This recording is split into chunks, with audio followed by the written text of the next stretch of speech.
you already knew that. Today I'm here to talk about A World After Liberalism, which is a book that, as the title suggests, focuses on a post-liberal society. The author, Rose, focuses on several alt-right thinkers who are critics of the ideas that liberalism has failed to uphold, claiming that society is encroaching on authoritarian. Though the words of some of these thinkers are obviously hurtful to minorities and women, it's important to have an understanding about why these thinkers have come back into style. Though it's easy to brush these hurtful words off, it's important to have an understanding of where these thinkers are coming from and what they may be warning us of. If we're all stuck in our own thoughts, how can we make any real political and social change? It's also easy to make stereotypes and believe them just because of the cultural lens that we have created. For example, when I was going back over my notes for this chapter, I found a note to myself, which was a joke, I should mention. Stop calling all Germans Nazis. But it does serve as a reminder that we're all victims to stereotypical thinking. Are these thinkers' words useful to learn from, or should we just brush them off as a warning against what we could become?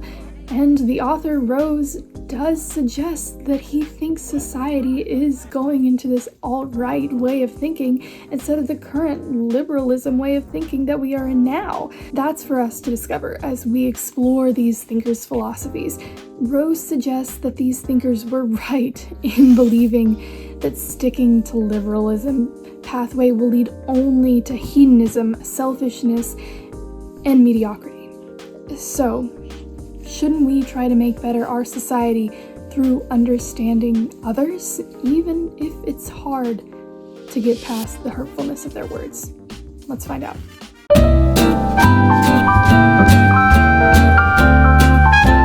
As we'll find out with many of these thinkers, Oswald Spengler was not overtly a racist. Did he believe that cultures shouldn't mix? Yeah. Was he fine with an us versus them mentality that encouraged people to stop the thems they feared? Okay, maybe just a little. Did he think that people who belonged to other cultures would never understand each other? Maybe so, but does that mean he was racist? No. He was racist. Spengler was a pessimist who believed that liberalism focused too much on diversity and understanding each other. We should stick to our world and our land and our people and never stray from those ideas. You know the World Showcase in Epcot where there's 11 different countries where you can appreciate and learn and grow about different cultures across the world all in one place? Yeah, I would have hated that.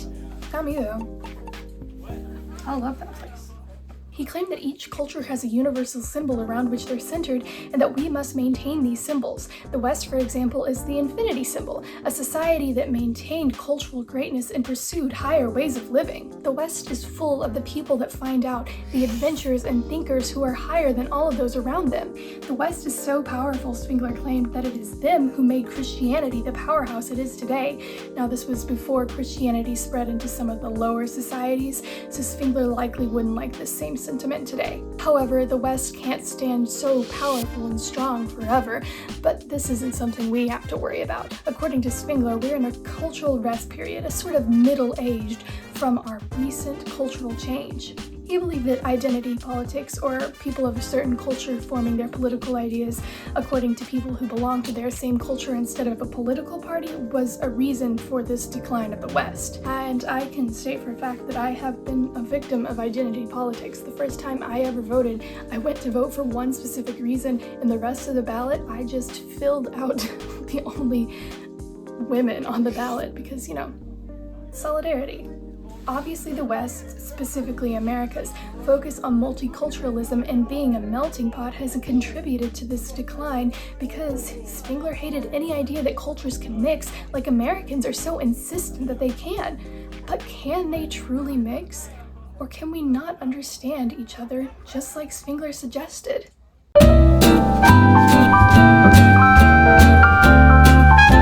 Before we truly begin, I'd like to discuss the elephant in the room that is the title of this chapter.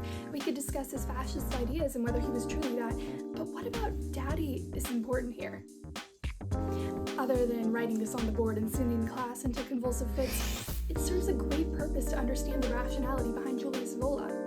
To say that he has authority issues is an understatement. He was dedicated to this idea and claimed that the leaders need to be dedicated to the needs of the people and not to the needs of the mob. But we as the people need to strictly adhere the ideas of our leaders, falling into a hierarchy or a vertical line of ideas in the world in which we should strive to uphold. But to play more into the daddy issues, Evola was eager to please and was willing to change his ideas about authority and the world at the drop of a hat, which brings into question whether or not he had a positive male role model in his life. More seriously though, Evola had a dedication to traditions and upholding them, making him truly a conservative thinker. He claimed that traditions bring a sort of mysticism to life, making his ideas seem more romantic than they needed to be. He believed that through traditions, we can make the mundane holy again, bringing a sort of sanctity to life that liberalism and rationalization has made us forget. He was a believer in rituals and claimed that humans long to conduct these rituals, encouraging us to go back to a world of beauty and fantasy in which liberalism has forgotten. Forget capital G God and go back to believing in the little g gods, doing whatever you can to please them and falling into your hierarchy vertical line place in society. Consider Dungeons & Dragons. We want a fantasy role-playing game that allows us to do things and hope the river god won't flood our farmland this year. He believed that Christianity, though it was good at drawing people in, made the world too rational and unmystified. Evola was a utopian, but not in the traditional sense. He believed that an ideal world was dedicated to traditions, rid of inequality, and ruled by an absolute authority. And as nice as it sounds to go back to an imagined, ideal reality, Evola acknowledged that this is impossible. It has to be a rational reality to restore. His thoughts about race were a little dicey, but he did claim not to be a racist, and he claimed that race wasn't part of the hierarchy we strive to uphold, though there are some hints of white-centric bias that come through in his writings. Evola believed that people are born into certain systems and are stuck there as a certain destiny. Obviously, there are going to be certain people who are in power, and they're manipulative, and they shouldn't be ashamed of that, who are going to want to maintain that power. But we're just as likely to follow those people because we want to be followers. Everyone should just focus on themselves and maintaining their power. He argued that idealism is good in theory but impossible in practice. It's an alienator of people and a destroyer of concrete ideals. In terms of fascism, he claimed that it wasn't enough. He needed something higher that could transcend current views, and a good leader was all that was needed. Somebody stronger than all those failed fascist leaders of the past. Somebody who could make the people submissive. I accidentally read this chapter after I read chapter 3, so that kind of made this guy seem like a saint as compared to the next guy. So, good luck with that, because I've kind of got a bad taste in my mouth because of the next guy. But I feel like Evola's the kind of guy who you could just gaslight into saying whatever you wanted him to say, as long as you were just really assertive about it, to which, once again, I say, daddy issues.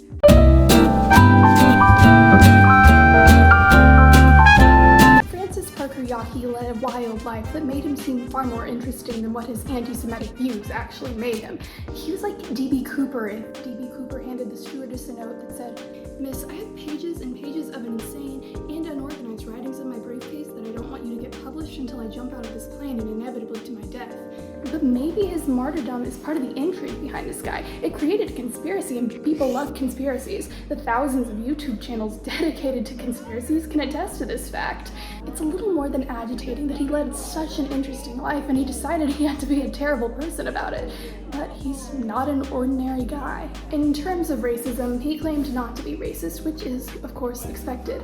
None of the thinkers that Rose focuses on have come out and stated that they're racist, but then again, very few people will do that. However, Yockey did say that he thought African American people weren't creative enough to pose a potential risk to anybody else, so yeah. Put simply, this guy was afraid of Jewish people. Not in that they were going to literally take over, but he thought that their ideas were going to start seeping into the minds of the people of the West, creating suspicious creatures, too critical and far too rational. He claimed that Jewish people were annihilating the nuclear family, changing gender roles, and engaging in over-consumerism. On this front, he praised Russia for their ability to uphold traditional values. Praising Russia. Defending the Soviet Union and their use of communism, saying that it's not a threat to the USA anymore during the Cold War. Yeah. Seriously, he was way too interesting of a guy, and I hate to admit that. Obviously, these are stereotypes, but Yaki sincerely believed that the over-questioning of Jewish people could lead to the downfall of the West. Yaki is a bit of a hypocrite because he engaged in all the behaviors that he accused Jewish people of applying to all the people in the West, but he likely wouldn't admit to that. This was an amateur porn star, an erotic novelist, and a male escort.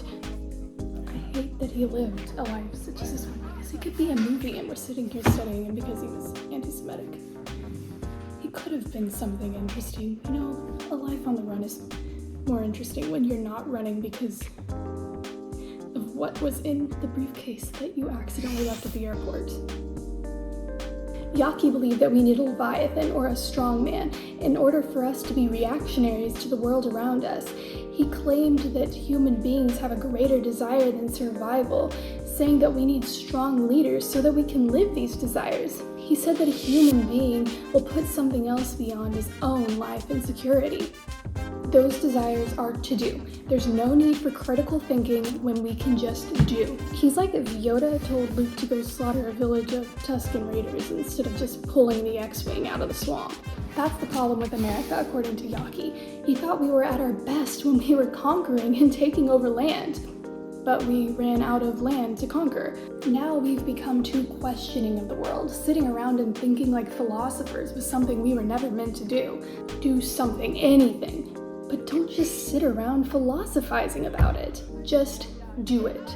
There should be no devil's advocate telling you what you should or shouldn't do. Just make the move. He said that the elites used to be the people who were defending their own culture, but they've become too liberal and are defending other people's culture instead and wants to overturn the elites. But it's really just so he can be a part of the new elites that he chooses, you know. He was a fascist, yes, but at least he was really passionate about it. Maybe he spewed hurtful words, but at least he meant it, right? It's not an excuse, but at least he had that going for him. That and the whole man of mystery thing.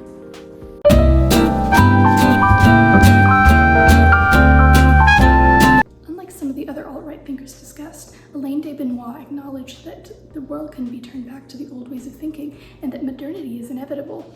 But like the others, he did claim that humans have a devotion to their culture.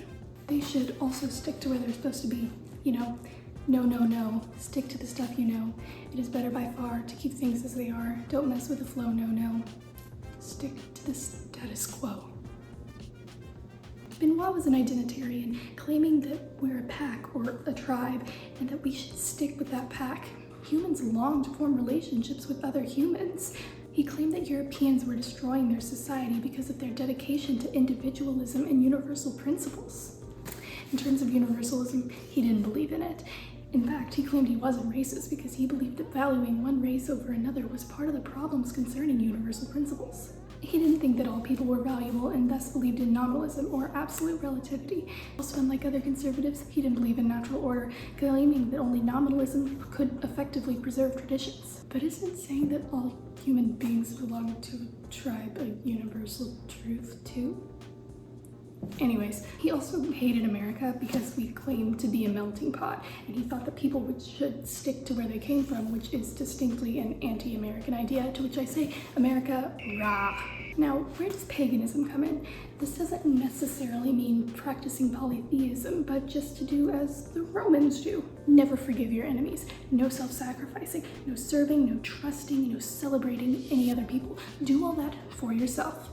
It's fine to have an us versus them mentality because Benoit claimed that all people of one culture hate all people of another culture. And this is a way to reduce groupthink, which Benoit claimed was a good idea.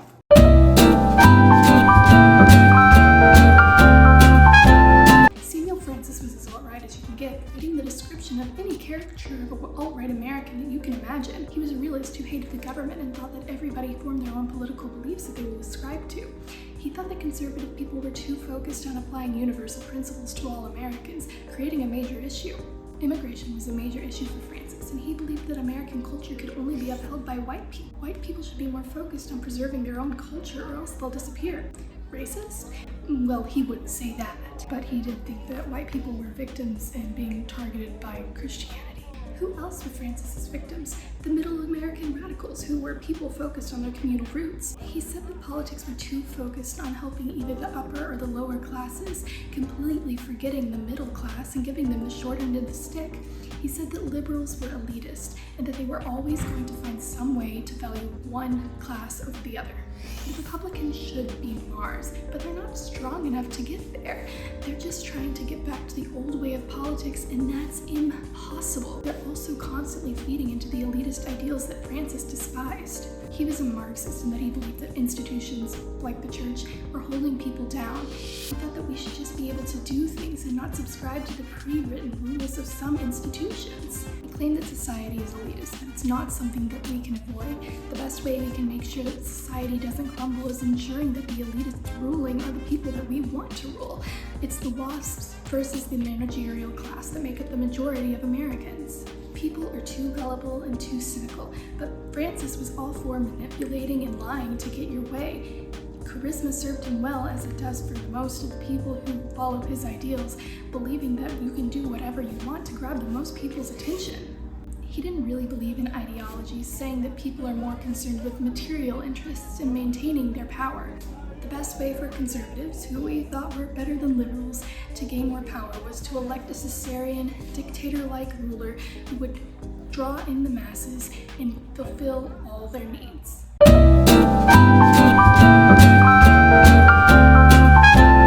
According to Rose, most alt-right thinkers were atheists, so does Christianity play any role in this at all? Well, yeah. According to most alt-right thinkers, Christianity was too liberal, focusing too heavily on diversity in the individual and losing track of traditions and politics. Alt-right thinkers believe that Christianity makes it too difficult to connect to others in a community. Liberals are too nice. They're nice to poor people, and they think that humans are inviolable, and they don't mind cultures mixing. Of course, it could be argued that these are the values that Christianity is based on, as who else but the poor people did Jesus hang out with?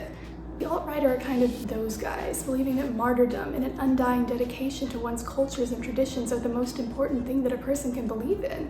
The alt-right thinkers that Rose discussed would likely believe that Christianity could only be valuable if they could find a balance between identity and group identity. But Rose suggests that instead of falling down the alt-right pipeline like he's afraid most people in the United States will, we should instead become the normie conservatives. Fewer economic regulations, more social regulations, a value of character, and a stronger foreign policy. Kind of bottom-up conservative that focuses more on the individual than universal values like liberalism does. As Christians, we shouldn't be too focused on a Christian race, as we shouldn't value one race over another. We can't be closed-off people. Isn't the role of Christianity to welcome others into understanding the Word of God? So, as Christians, the answer to our involvement in the alt-right movement is that we should find a middle ground. We need to have a well-rounded point of view, and to be able to understand our enemies is a good thing. We need to know what their next move might be in damaging the people of our country, helping those who might be victims to the dangerous beliefs and actions that they have faith in from the thinkers that Rose focuses on in this book. Rose fears that they will form a dangerous idol, and we as Christians must be prepared to stop such an idol before they can influence too many. As Christians, we no longer have a desire to rule the weak. We have an obligation to strangers, and we believe that we shouldn't value people based on their social status. It is our job as Christians to prevent such alt-right beliefs from becoming the mainstream belief system. According to Rose, without Christianity, we as Americans are at risk of becoming dangerous and harmful individuals.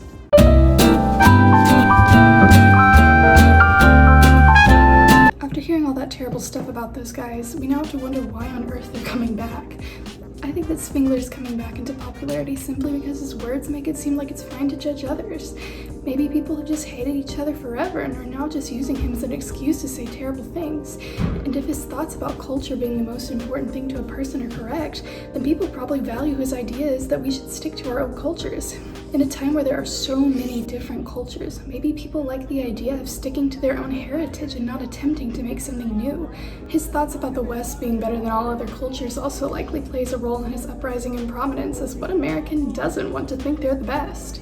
I hate to say it, but perhaps Ebola is coming back into popularity because people are scared. Perhaps this idea is about needing leaders and that people are just longing to follow those leaders is comforting. The world can be a scary place, and maybe it's nice to think that someone is looking out for us. If we're all in a hierarchy, then we don't have to fear making the decisions necessary to define ourselves. It's It's almost an idea of destiny, just given a path in life that will follow no matter what. If someone is just telling us what to do, then we don't have to make the tough decisions for ourselves, which is something that I think a lot of people can understand. Lesser is the importance of remystifying things, but I do think that young people have a greater love of going back in time. There's so much fantasy-related media, and maybe people take his ideas about fantasy on the surface level and not as a hatred for liberalism and equality. If we were truthfully to remystify the world, we likely would become hyper-aware of all the good changes that have happened in the past centuries. Yaki is an interesting case. In truth, I think that part of his main draw is just that he's so interesting. He's got such an interesting background, and his conspiratorial ideas are just so interesting to read about. I'd argue that America is a country built on conspiracy, so of course people were going to flock to this guy. Also alluring was his call to action. As Americans, don't we long to make a move? Asking someone to think critically is an irrational suggestion nowadays, which I think is partially due to the failing education system in America. Kids aren't being taught to think critically, so why should adults be expected to? I think that we don't like to think anymore, leading to people following this guy as though he didn't say such terrible things. But we were also built on questioning. Had our founding fathers not asked why they had to pay a tax on tea, would we even be here today? Perhaps Benoit's draw is that his ideas that cultures are very diverse. No one can deny that their cultures are very different and interesting. So it makes believing his claims that sticking to one's own culture is important seem like a good idea. Thinking that we can truly understand others seems outlandish, so Benoit suddenly starts seeming like a true visionary. Besides, who hasn't heard some woman refer to her family as her tribe? All of this seems like just the idea that our families are important. Family is also a very American concept. In recent years, multi-generational families have become more prevalent, so it seems like Benoit had some idea of the importance of familiar culture. I don't want to say this, but maybe Benoit's ideas about self-serving nature are also attractive to people. Is it too outlandish to say that people are naturally egoistic? Unfortunately not. It's easy to focus on and act on our prejudices against those who are different, so using Benoit's ideas as an excuse may be a reason for his ascension in American politics. Of all the thinkers discussed in this book, I think that Francis's appeal is the most obvious. As most of America falls into his middle American radicals, of course they're going to believe what he said. Finally, having someone to stick up for your rights is an incredible feeling, and I'm sure that most people just want to feel represented. Ignoring the violence behind his ideas for medical early?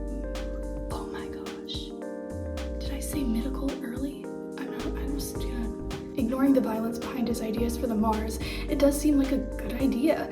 Also, his ideas that people are just concerned with material interests is appealing to Americans. We love the idea of stuff and are a consumerist society. It's nice to hear confirmation that our love of buying things is a completely justified rationality. But what can we as Christians do about this? Now, I'm the first to admit that I don't believe America should be a Christian nation. I think that it's a good thing we're a melting pot of different religions and believe that this is a good way for us to have a well-grounded understanding of the world around us. So many people that live in America came from cultures that aren't Christian, and we can't expect to represent the needs of everyone if we expect all the people in the country to have the same morals and values. I think that it's these multiple religions that actually prevent alt-right thinkers from having an uprising. Rose said that any belief system would fail without some sort of higher power to look up to, and that's true. Even if it's a religion that isn't Christianity, they're looking up to some other higher power that they're trying to please. So the alt-right thinkers of the US are looking for some higher power to worship.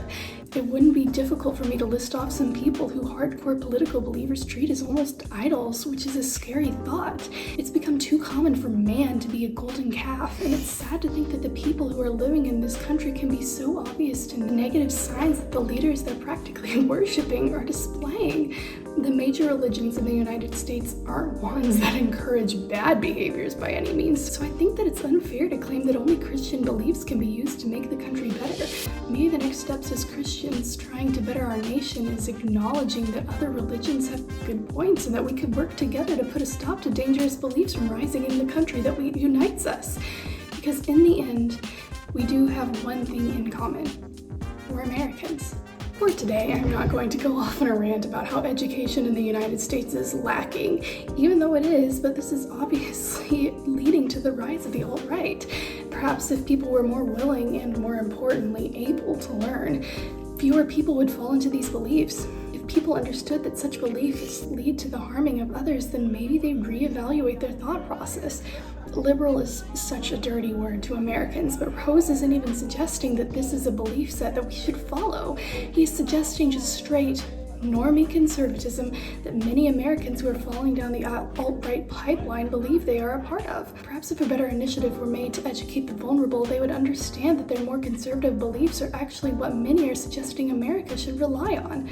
But I think that the biggest issue with alt-right thinking coming into popularity is that people are seeing it as permission for them to succumb to the beliefs that they already hold. As much as I value America's cultural diversity, not everyone does. And to be fair, I don't think it's their fault.